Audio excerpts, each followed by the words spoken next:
So what do you think your role as an infant toddler teacher is? Communities are places where a group of people work and play together. Infant toddler programs are where we spend many hours together. These programs should resemble a home.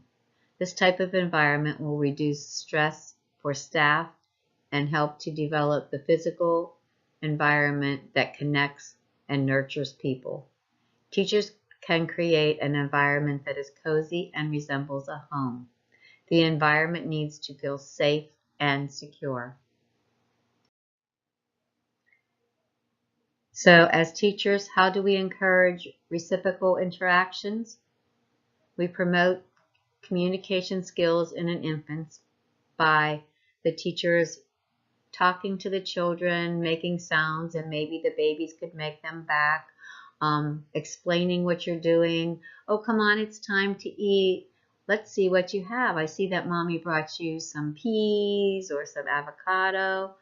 These things will help the children to encourage them to talk back with you and interact with you. So we need a balance of reciprocal turn taking between the teacher and the child. We need to think about how taking turns helps the child to feel some control over what is happening to them. It is important if a child is to have motivation to learn. This sense of control and efficacy helps infants and toddlers become more engaged in activities and tolerate small frustrations. So as a teacher, you need to be available both emotionally and physically.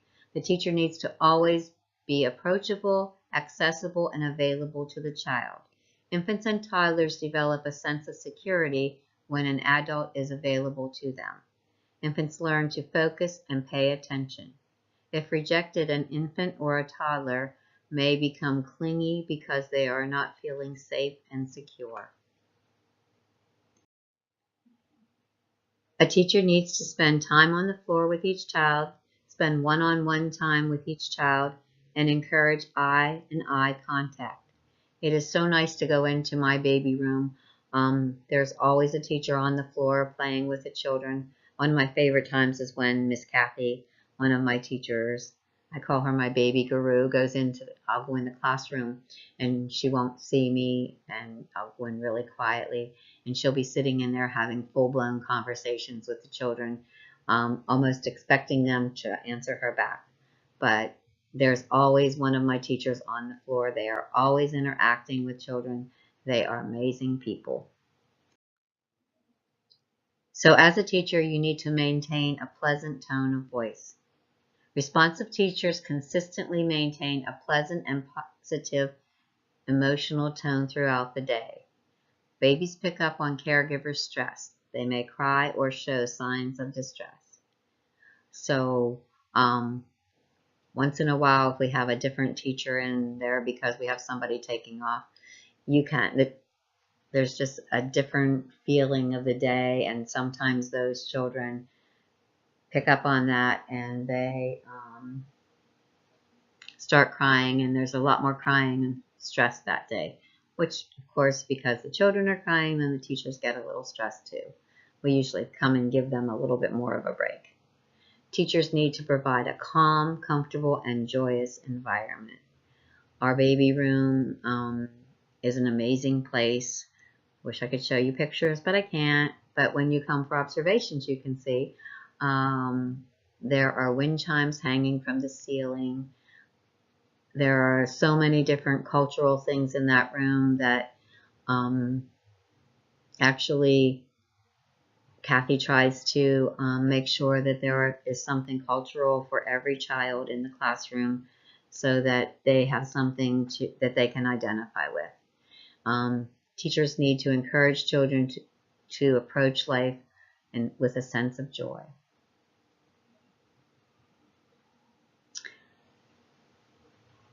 Loris Malaguchi says that all things are done with joy when children are involved. So, as we know, children from 0 to 3 have a lot of learning and growing as they grow older. They learn to walk and do a lot of things on their own. One thing that a teacher needs to do is be very calm and comforting when something happens. So there are many different ways to calm a child, and each child may not respond in the same way. So some children might want you to hold them. Some children don't want you to be near them. Some children want you to rock them. Whatever it is, you as a teacher, it's your responsibility to find out what that is. Teachers need to help children express a range of emotions in a socially cultural manner. So when we are in school, crying, it's okay to cry, but we need to be very responsive to all their emotions. The teacher reduces stress and distress in the room by maintaining a sense of calm. One other way that we maintain a sense of calm in our baby room and actually all our classrooms is that we have quiet music playing a lot of the time. Not all the time, but a lot of the time. We have the humidifiers going, and some of the time they put lavender and other forms of calming agents in them. And it sometimes does help. We also use it for germs. We use On Guard for germs. A responsive teacher consistently notices, identifies, encourages, and admires the strength in each child. Young children gain a sense of worth when they are noticed in a positive and caring way. Affirming the worth of each child and by noticing and identifying their strengths is something that is very important. This helps to build self-worth. Being specific and avoiding phrases like as good and nice, wonderful has different meanings to different people. So admiration for a new skill is very important. Identify at least 5 strengths of each child that each child has and talk to them often about them. Their smile, how they clap, how they move, their